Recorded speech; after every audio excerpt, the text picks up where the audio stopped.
Channel guys, in this video I'm going to tell that how you can insert column in Excel.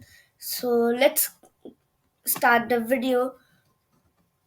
So for that you need to open Google Sheets or Excel.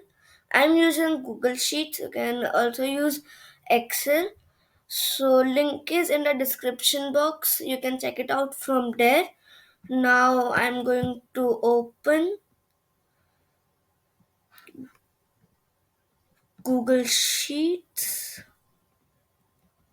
So guys, I have opened Google Sheets. Now what I will do is over here, this you can see this A.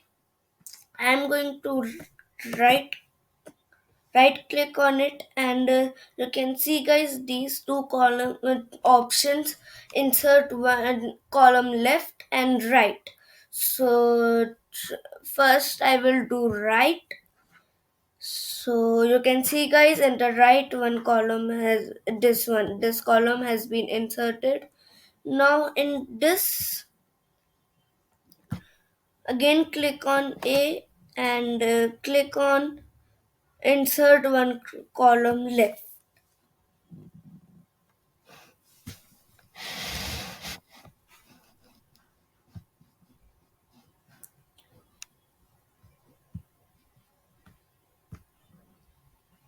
So you can see guys the column has been inserted.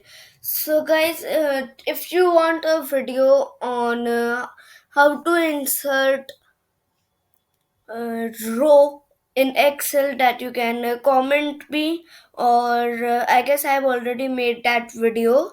So I'm going to check it, and I am going to uh, share the link in the description box. You can check it out from there. So this one for today's video. If you guys like this video, then please like, share, subscribe to my channel. Don't forget to click on bell icon so that you will get all notifications about my upcoming video. Thank you.